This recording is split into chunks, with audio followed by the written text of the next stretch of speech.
Assalamualaikum warahmatullahi wabarakatuh. Innal hamdalillah nahmaduhu wa nasta'inuhu wa nastaghfiruh wa na'udzu billahi min shururi anfusina wa min sayyiati a'malina. May yahdihillahu fala mudilla lah wa may yudlil fala hadiyalah. Asyhadu an la ilaha illallah wahdahu la syarikalah wa asyhadu anna Muhammadan abduhu wa rasuluh, amma ba'd.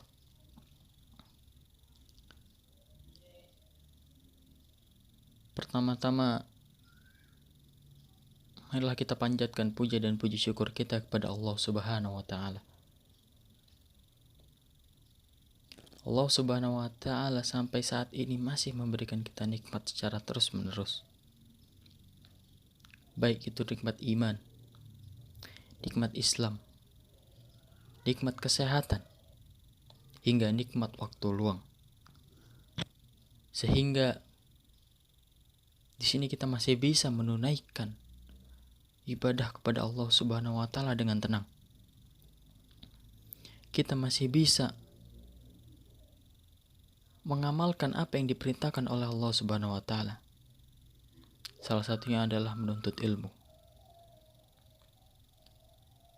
Lalu tak lupa pula kita ucapkan salawat dan salam kepada Nabi kita, Nabi Muhammad sallallahu alaihi wasallam. Beliau adalah suri tauladan kita, karena beliau telah memperjuangkan agama Islam dari zaman dahulu kala hingga saat ini. Hingga semua umat beliau mengenal apa itu Islam. Dan kita salah satu orang yang terpilih untuk mengenal dan menjadi pengikut Nabi Muhammad SAW. Ini hal yang perlu kita syukuri dari apa yang ditinggalkan oleh Nabi Muhammad SAW. Saudara-saudaraku seiman,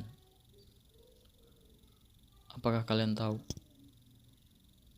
betapa penting ilmu bagi kita?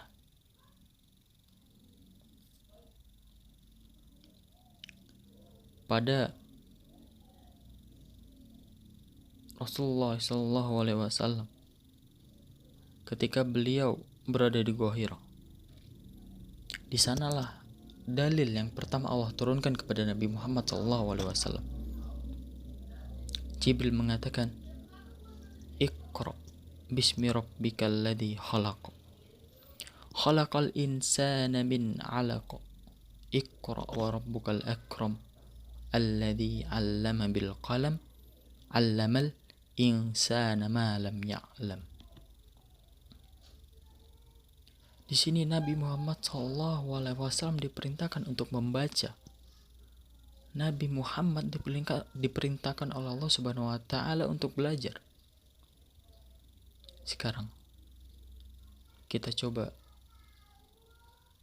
mengingat kembali apa yang sudah kita pelajari dari agama kita. Apa yang sudah kita baca dari agama kita sendiri. Tentu yang pertama yang perlu kita baca ialah Al-Quranul Karim. Setelah itu apa? Setelah itu adalah perkataan-perkataan Nabi Muhammad, sunnah-sunnah Nabi Muhammad sallallahu alaihi wasallam. Rasulullah sallallahu alaihi wasallam telah meninggal beberapa ribu tahun lalu, tetapi ajarannya menetap dalam diri kita.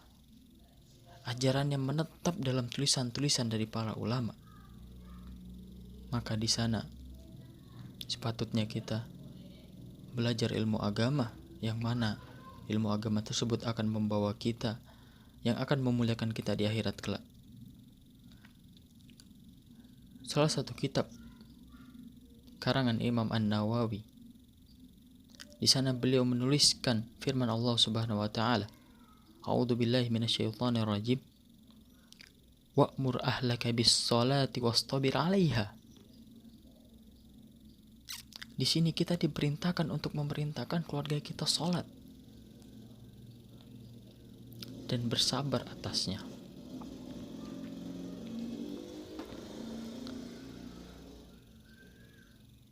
Lalu Nabi Muhammad SAW telah mengingatkan kepada umatnya, idza mata ibnu Adam in qata'a illa min thalath. Ketika anak Adam itu mati, maka semua yang ada di dunia akan ditinggalkan, kecuali 3 sebab atau 3 perkara yang tidak akan ditinggalkan. Yang pertama adalah sedekah jariyah. Yang kedua ilmu yang bermanfaat. Dan yang ketiga adalah waladun sholih yad'u lahu, anak yang soleh yang nanti akan mendoakan kita. Yang kedua apa? Ilmu yang bermanfaat. Ketika kita memiliki ilmu, lalu kita mengajarkan sebagaimana kewajiban sebagai seorang muslim, maka ilmu yang kita ajarkan tersebut akan terus-menerus memberikan kita pahala, akan terus-menerus memberikan kita cahaya di akhirat kelak, yang mana nantinya akan menyebabkan kita, atau salah satu sebab kita dimasukkan ke surga Allah Subhanahu wa Ta'ala. Sebagai problematika dalam kehidupan nyata, banyak sekali mungkin orang tua atau bahkan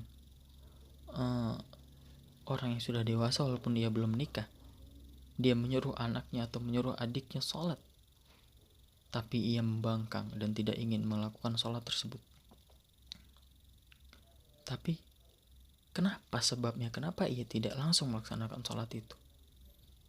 Dan ternyata setelah diketahui, kita menyuruhnya sholat ketika dia sudah balik. Padahal Nabi Muhammad SAW mengatakan, muru auladakum bis sholah lisab'in. Nabi mengatakan untuk menyuruh anak-anak itu sholat berusia 7 tahun. Di usia 7 tahun itu anak-anak belum balik. Dan ketika orang berpendapat bahwasannya menyuruh anak-anak sholat 7 tahun itu tidak wajib, memang tidak wajib. Ketika anak yang berusia 7 tahun itu tidak wajib sholat, maka siapa yang wajib? Maka orang tuanya lah yang wajib menyuruh anaknya sholat di usia 7 tahun. Ini perintah dari Nabi SAW. Wa idribuhum 'alaiha bi ashrin, dan pukullah mereka ketika mereka seusia 10 tahun, berusia 10 tahun, pukul mereka. Dalam beberapa hal mungkin ada yang sudah balik di usia 10 tahun, tapi sebagian besar belum balik di usia 10 tahun. Maka bagi orang tua yang menyuruh anaknya sholat, mewajibkan anak sholat itu ketika dia berusia, ketika dia sudah balik, yang dia dimana anak itu sudah wajib sholat, maka kebiasaan itu susah akan dilakukan oleh anak tersebut karena kesalahan orang tuanya sendiri. Apabila kebiasaan dilakukan dari kecil, maka kebiasaan itu akan terbiasa dalam diri anak tersebut. Dari mana kita tahu seorang anak itu disuruh sholat di usia 7 tahun? Dari kita ilmu, dari kitab yang kita baca, dari hadis Nabi SAW. Al-Quran dan hadis itu adalah semuanya ilmu. Dan ketika kita membutuhkannya, maka kita harus membacanya, mencarinya. Karena semua problematika yang ada di dunia ini pasti ada di dalam Al-Quran maupun hadis Nabi SAW. Maka dari itu, kita sepatutnya mengembalikan permasalahan itu kepada Al-Quran dan hadis.